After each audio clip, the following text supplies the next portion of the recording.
All right, look at the camera and smile. Be happy. That's anybody notice anything different about the video today? Jason and I are doing today's podcast remotely. So welcome to everybody in their own homes too, watching us for our week 7 picks here on Mike and the Feather, the podcast dedicated this time of the year to all NFL picks and the Feathers take it to the bank picks. And as a matter of fact, we just released a video. People have been asking for it. So here we go. We're going to give you a wrap-up video each week showing all the picks and the results in a condensed format. So check it out because the Feather was actually on literal fire this past week, going 12-2. So bear with us today if there's any technical problems with the show. We appreciate you watching. And we want to start with some breaking news, though. Last 24 hours, Feather, we've had 2 major trades in the NFL. One kind of expected and one that just happened today. So obviously the big news is we got Davante Adams reuniting with the now reforming original Green Bay Packers, and we have Amari Cooper being traded to the Buffalo Bills. How happy are both teams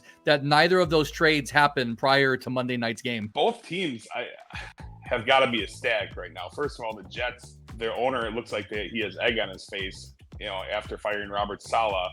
And once again, it wasn't a defensive issue so much. I mean, it was a kicker issue. The offense did look a little bit better for the Jets, but Aaron Rodgers still was missing his spots and making mistakes. But there was receivers running routes poorly. And in the end, the Bills kind of just kept making their share of mistakes as well. Defense did a good job on the Jets side, shutting down the Bills at certain spots. It's a big pick-me-up. Davante Adams is in New York as we speak. He was on the Pat McAfee show today behind Aaron Rodgers when he was talking to Pat McAfee. So he's going to probably be playing right away coming up this big-time week game they have against the Steelers. It could have come soon enough because 2-4 is a dangerous point in the season where it gets to be there's very little room for error, although there is enough teams that are mediocre to poor in the AFC. That 6th seed for that final wildcard spot is definitely way up in the air. Fantasy owners of Garrett Wilson are not happy for sure. On the other side, you got the Buffalo Bills, 4-2. They have a hammerlock in their division at 4-2. They improved vastly. Amari Cooper is a top-tier wide receiver that was basically just being choked out with Deshaun Watson at quarterback in Cleveland. And he's got to be just on cloud 9 coming to a team. He wants to win a Super Bowl. Lord knows when he's with the Cowboys, that wasn't an option. But wouldn't be this year either. Amari Cooper's got to feel like this is his best chance to win a Super Bowl. And I'm telling you right now, this Bills team that has young, talented receivers that have lots of potential, but Josh Allen needs that safety blanket and that trusty veteran and free up Kincaid and free up other young guys like Shakir. And that offense is going to be just expanded. These 2 changes could be the Chiefs' demise even further. We'll talk more about that later. But stay tuned through the whole video because we have a big Chiefs game this week, and it's going to be at the end. So I'm sure you're good for a rant or 2. All around, I like it. I like Davante Adams. I like that he went to Aaron Rodgers. I don't necessarily like the fact that he keeps holding his teams hostage to demand trades, when he's not happy. That's not exactly noble. It is what it is. It's a business, and he wanted out. He got what he wanted. And now it's on to the Jets, and I'm sure the city of New York is happy to see him. Well, yeah, that's the biggest news right now. We're fresh off of all Week 6's games. Again, check out the Feathers picks going 12-2 last week. But that's the past. This is the present. Let's look to the future for Week 7 in the NFL.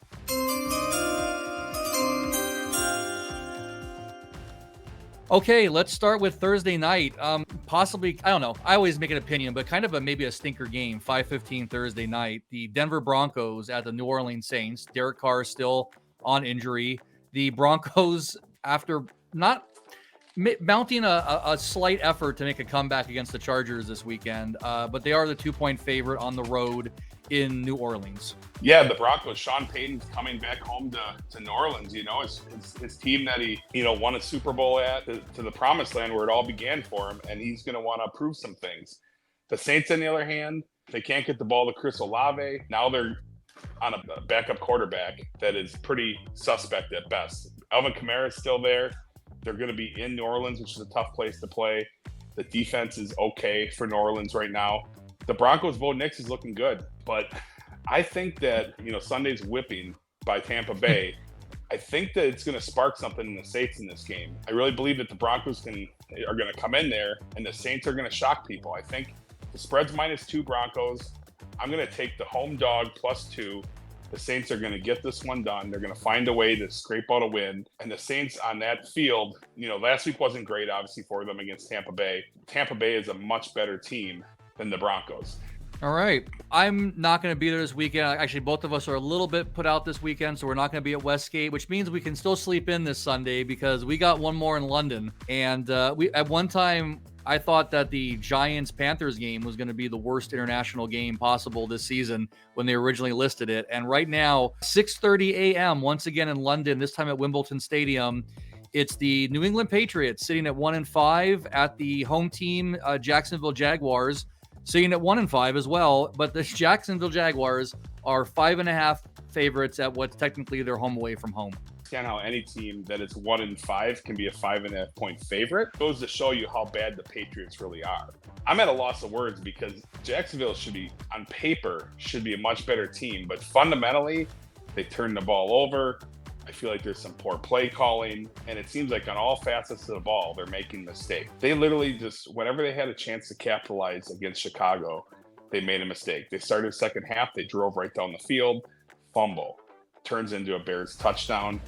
And then from there, it just went downhill. But this is a home game for Jacksonville. They've been there now for 2 full weeks. There's no jet lag involved in this case. Patriots just can't beat anybody. They have one win, and they may not get another win the rest of the year. They got rookie Drake May traveling now to London to play on a huge national stage.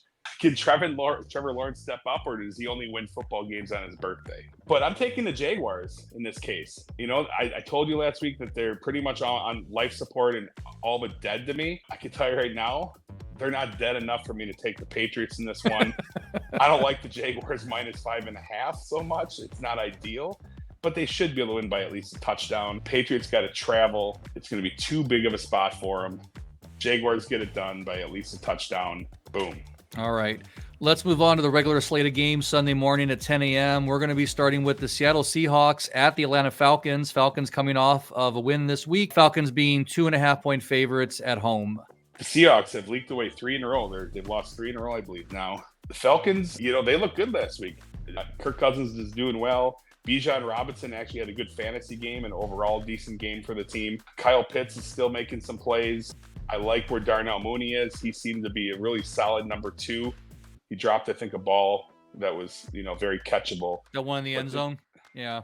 Falcons at home against the traveling Seahawks cross-country across the United States.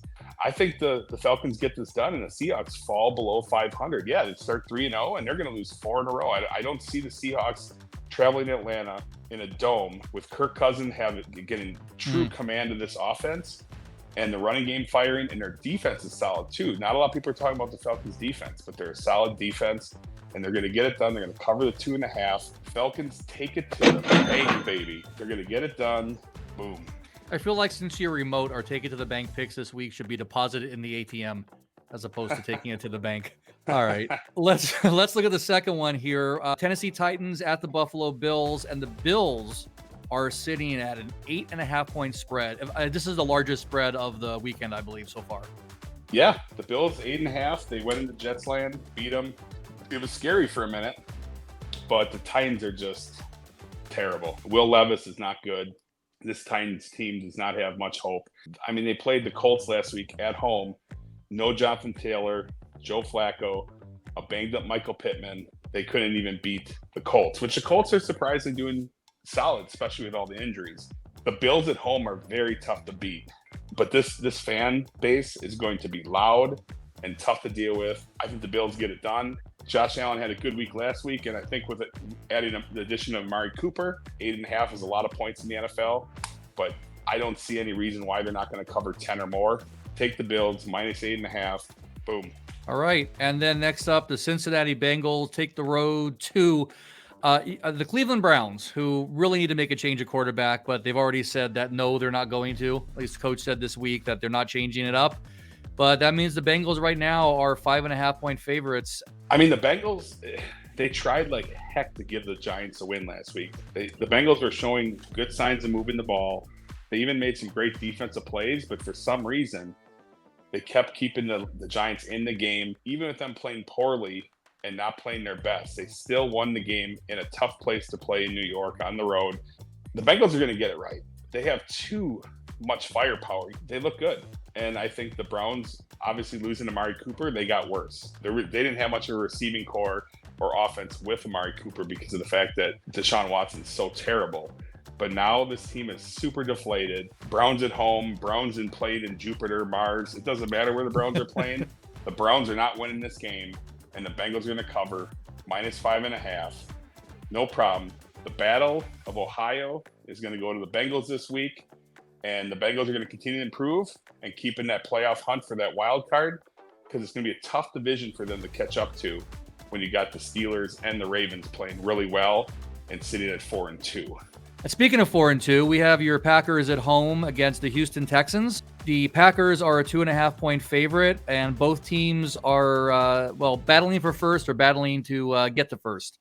Yeah, you got the Texans sitting in first place at 5-1, and the 4-2 Packers are last place. They're tied for last place in the division at 4-2. Isn't that crazy? Because the NFC North is just that good.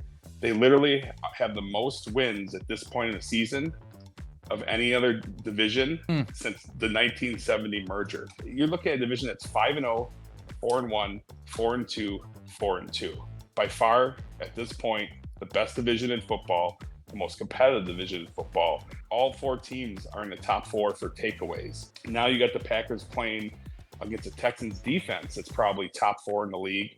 And their coach for the Texans said Jordan Love is the best quarterback they've faced to date, which is kind of weird seeing how they did face Josh Allen. So is that like a dig at Josh Allen? But I know this much. Jordan Love is getting right. He's tied for second most touchdowns in the entire NFL, and he missed 2 games already this year. That's pretty unbelievable. Green Bay is going to get this done. -2.5. They're at home at Lambeau. They got momentum. Their defense is swarming and taking the ball away, whether it's off fumble recoveries, interceptions. I think that CJ Stroud's tough, but they are missing Nico Collins for the Texans, and that's going to be a problem. Jair Alexander and McKinney are going to be able to key on Stephon Diggs and take him or Dell away. It's going to lead to a little bit of an issue. Now, Joe Mixon, on the other hand, who's healthy again, could pose some problems for the defensive front for the Packers, but we'll see. I'm going to take the home team in a much needed win for Green Bay to get the 5-2 and stay competitive for first place within the division. All right, and next one, I don't know there's too much to say about this one, honestly, but the Miami Dolphins at the Indianapolis Colts. Colts are 3-point favorites. Dolphins still without Tua for at least another week, if not longer. This is going to be short and sweet. The Dolphins got their win against the Patriots, which is meaningless because the Patriots are just that bad. Basically, until Tua comes back, or the Dolphins prove to me that they can play solid fundamental football, I'm not taking Miami. I'm going to take the Colts at home. Richardson's back playing 100%. I think he's going to, I know a lot of people have been begging on Richardson and saying, hey, Flacco might be the better play. And that might be true, but I hope Jonathan Taylor's back this week. I think he will be. But this Colts team at home are going to take care of business against the Dolphins. Take the Colts -3 all day long. Boom. And if Jonathan Taylor's back, that's probably almost a guaranteed lock then. Yeah, absolutely. Or at least much better, yeah. With their quarterback situation in Miami, they just don't have any chance right now. Okay, I'm reading this here. Next up, okay, this is a big one here, especially for your division. This is the Detroit Lions at the, mind you, still undefeated after their bye week. Another victory for Vikings fans. Minnesota Vikings. Lions on the road are 2.5-point underdogs. Vikings favored at home by 2.5. This is a game. We're going to find out what Minnesota's about, right? They're 5-0.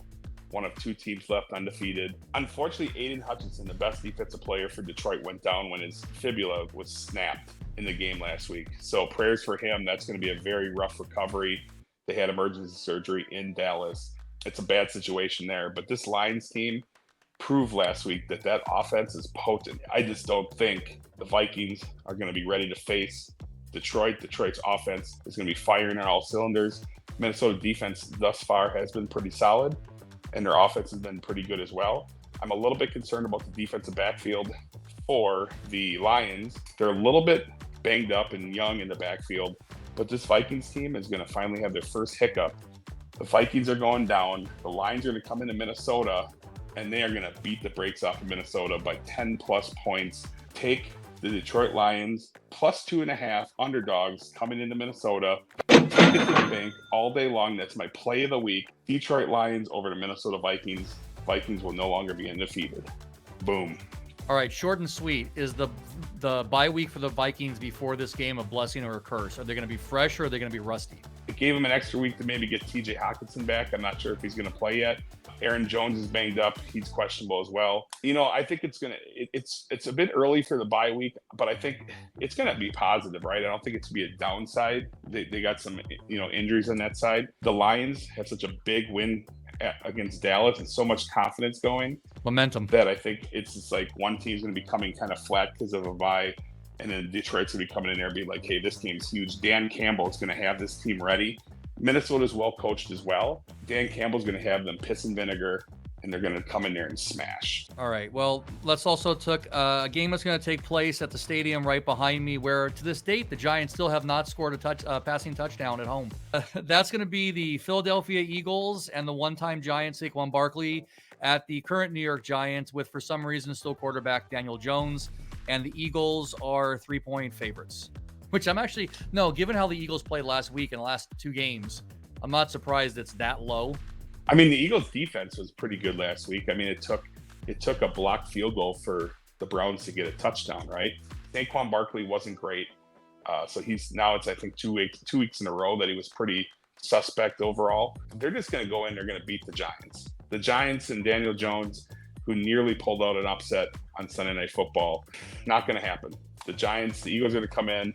It's going to be a get-right game for them. I think the Giants win this one. I'm sorry. I think the Eagles win this one. Nope, you heard it here. The Giants take it to the bank. Okay, next game. No.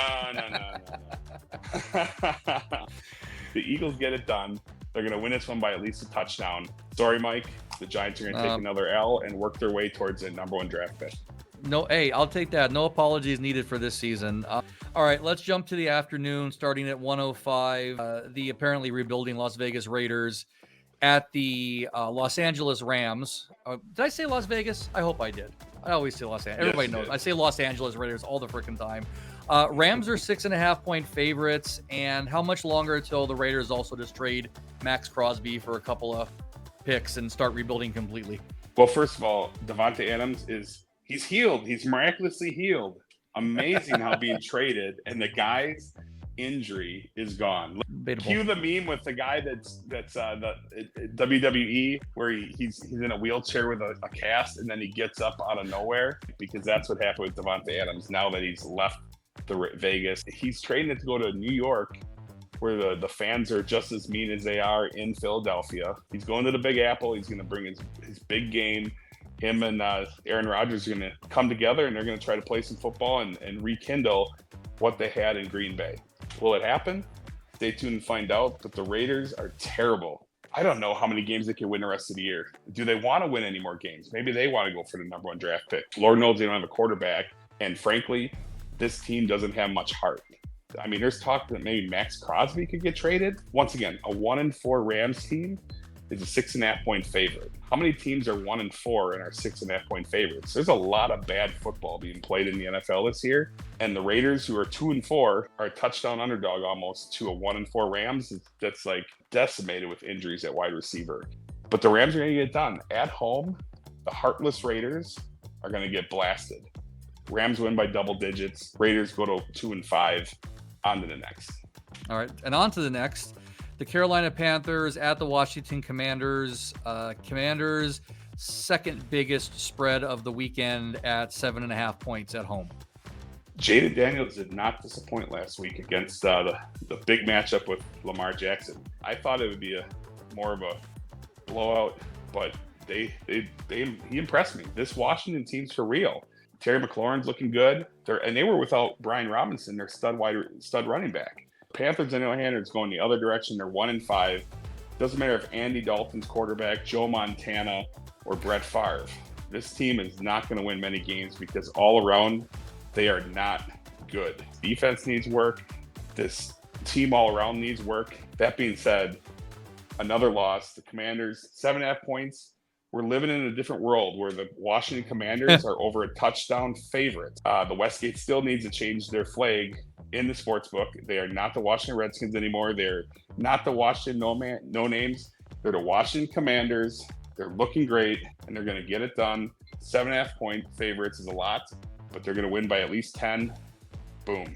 I'm not sure when the last time I ever watched an NFL season where the Commanders were even vying for a spot. I think it might have been like early 2010s, like 2012 when Cousins was a rookie. I think they had a playoff game. I'm not even 100% sure. Think about how many games have the Washington Commanders been favored, just favored in general, the last yeah. 3 years. I mean, the last 3 years, I don't know how many, but I would say probably less than one hand were games that they were actually favored to win. All right, everybody buckle up, get a sandwich, get something to drink, because Jason's about to talk about the Kansas City Chiefs playing at 125 at the San Francisco 49ers.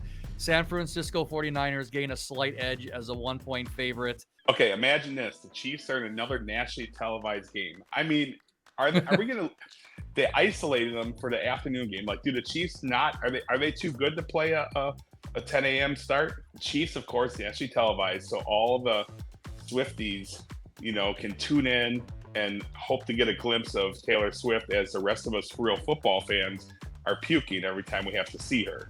Oops, I am going to be canceled for that, but that's all right. Back to the football. Happy the Chiefs didn't get any of these top, trade receivers. The luck is running out. Juju Smith-Schuster, who should be begging groceries somewhere, somehow magically became a great receiver last week when they needed him. The 49ers at home are going to just smash the Chiefs, okay? Barring the officials literally changing to red and white uniforms, there's no way the Niners lose this game. Take it to the bank all day long. Niners -1. If they do not win this game, I will be wearing Chiefs gear on the next podcast. No, that won't happen because I'm not gonna buy any Chiefs gear. So the 49ers get this win. Take it to the bank all day long. I'm so sick of this team finding a way to scrape by the officials. It's irritating. No Christian McCaffrey, but that's okay. I'm a little concerned about Jordan Mason, though. He is banged up. The guy that backed him up did okay last week, but I think the rest of this offense is that good. And frankly, the Chiefs defense has been keeping them afloat the whole year, but this Chiefs defense is not going to have answers in San Francisco. Take the Niners all day long. Take it to the bank. Take a second mortgage. Put it on the Niners. And the next game we have is Sunday Night Football at 5:20 p.m. And that is the New York Jets with newly acquired Devontae Adams at the Pittsburgh Steelers. Jets on the road, 1.5-point favorites. And Steelers, for all intents and purposes, will still be putting Justin Fields on the field, correct? That's a good question. I guess we're going to have to wait and find out, but they keep winning. The Steelers, I don't see a path that they're going to play Russell Wilson. The Steelers team is 4-2, shocking the world. And what an insult. 2-4 Jets come into Pittsburgh to play the 4-2 Steelers, and the Jets are 1.5-point favorites. What do you make of that, Mike? I mean, that feels kind of trappy, but I guess it also is a reflection on the Steelers struggling to put up points. It actually feels trappy because a lot of people are going to try to be on the Steelers in this one. Home dogs, 2-4 team. People already don't like Aaron Rodgers. He hasn't been playing great either. They played well against the Bills on national TV. They fell short due to their kicker not being able to make any kicks at all. But the Jets are going to get it done. Bottom line, Jets are coming in there. Terrible Tells are going to be sad, and they're going to be wiping their tears with those Tells this week because the Steelers are going down, and they're going to go down by 7+. The Jets come in, Devontae Adams. It's going to be like the old days. The Jets will be 3-4 afterwards, and the Steelers will probably be making a change at quarterback the following week to Russell Wilson. Boom. Take it to the bank all day long. That ends Sunday's games. Let's go to Monday Night Football, where I guess you can call it a doubleheader, but really only the first game is going to be the biggie. Baltimore Ravens at the Tampa Bay Buccaneers. Both teams 4-2. Buccaneers at home. Ravens 3.5-point favorites. So initially, when I was looking at this game, you got 4-2 versus 4-2. This Ravens defense, the D-backs are kind of leaky, right? They give up some plays. Sets up nicely for Baker Mayfield, who's been playing really well with Mike Evans and Chris Godwin this year. But I'm a little nervous for the Buccaneers because they are coming back to Tampa. They came back to a rude awakening. Hearts go out to all the people in Tampa and the Florida area that are facing devastation everywhere. It's going to be tough. They're coming back to real life, It's one thing when you're traveling on the road and you're in New Orleans in a hotel and you're playing football, but when you come back home and you got to worry about, seeing all the destruction and family and friends and people you care about dealing with that, which is just real life horrible stuff. I think it's going to be distraction. I think the Buccaneers are going to be in a weird place and dealing with a lot of that. And I think it's going to lose a little bit of their focus from football, as it should, because real life trumps anything else. And the Ravens are going to come in and they're on fire. They were 0-2. They're now 4-2. They're the team that we thought they were from the beginning of the year, with Derrick Henry running the ball, Lamar Jackson making great plays, Mark Andrews actually catching balls. Imagine that, right? He's finally actually doing something. This team's going to be tough to beat. Don't get me wrong, Baker Mayfield playing great, winging it, surprising everybody. But the Ravens are going to get it done. I don't like that hook at all. I feel like there's room that if the Ravens win and they don't cover, they win by 3. So if you want to buy a half point to be safe, that's a good idea. Otherwise, I do believe the Ravens are going to win by a touchdown or more. Get it done. Ravens. Boom.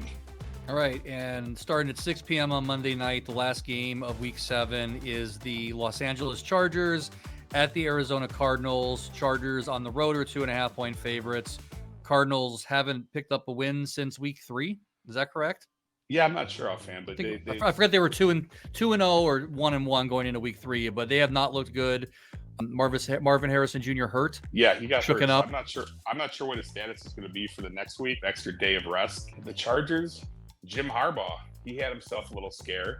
Yes, collapsing on the field, right? Arrhythmia? Yeah. So he's dealing with an AFib situation where he talked about having procedures done in 99 and 2012, I think it was, or 10, one or the other.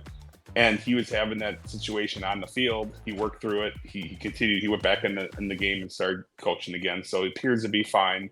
This team looks good. They're 3-2. The Chargers have kind of sneakily, become this quiet team. Like they're quiet assassins. They could have beat the Chiefs, of course. Could be 4-1. But the Chargers are a good team. This team's defense is great. The Chargers' defense is for real. Their running game is legit. J.K. Dobbins is the J.K. Dobbins he was when he was a rookie in his early years. He's had multiple injuries. Those injuries aren't bugging him right now. They are down Edwards at running back. They're number 2. But Dobbins and the rookies that they have on the team are doing just enough. Yep. And Justin Herbert's kind of finding his own too. I mean, he's banged up with an ankle injury. Jim Harbaugh is the man. I mean, he came into the NFL. He almost won a Super Bowl, lost to his brother. And then he goes to college, wins a national championship, and now he's back winning again in the pro ranks. Not many college coaches ever go from college to pro and succeed. And they never go from college to pro and back and forth. He's doing what he couldn't do in Chicago as the quarterback of the Bears, just like every other quarterback of the Bears. So anyway, Chargers get it done. Kyler Murray he's doing better. He's playing good this year. The new Call of Duty Black Ops game is out now, or it's coming out. So the knock on Kyler Murray is that he's a big gamer and he wasn't studying the playbook enough because he's kind of hooked on video games, and Call of Duty is his game that he plays religiously. Hate to troll him a little bit on this point, but I think that the Cardinals are going to fall short, especially probably without a Marvin Harrison Jr. in the lineup. Chargers on the road, a short trip though. Get it done, -2.5. Chargers on the Monday Night Football last game of the week. We're going to go out with a bang. Chargers get it done, -2.5. I mean, hooked on video games. Who heck has a big old collection as an older person and all their geeky stuff behind? Oh, wait, hold on. My background just dropped off. You didn't see that. Let me put that back there. So Week 7, not going to be at Westgate this week, but I'll probably actually be recovering from a Halloween party. I'll probably just make some bets on Saturday following your advice and wake up and hopefully have money to afford plenty of hangover medicine. Don't forget, we have another video out that showcases some of the Feathers highlights from last week, his opinions on the games, and you can see the games that he went 12-2 on. And hopefully we'll be repeating that success this week. We've got some interesting matchups. Like I said, a couple look trappy. It's still the NFL of 2024. So as we're approaching the midway point, who knows if it's going to stabilize or if it's going to continue on the crazy carousel that has basically been football this season. Yeah, it's been a crazy year, and last week Vegas got absolutely smashed. It was probably their worst week of football in the history of the NFL, maybe. I'm not sure, but it was pretty bad, and it was the week of the favorites for sure. And this week too, if you look back early weeks, I took a lot of dogs, and last week I said it was going to be a week of the favorites, and it was. And this particular week, I want to be able to take some dogs, but I've just not seen too many. I got a couple dogs that I took, but otherwise, I'm liking these favorites this week. The lines aren't very big, but they're going to cover. And it's going to be another good week. We're going to build on what we did last week at 12-2. Until then, next time, guys, take it to the bank. All right, guys, thanks for watching, and we'll see you again next week.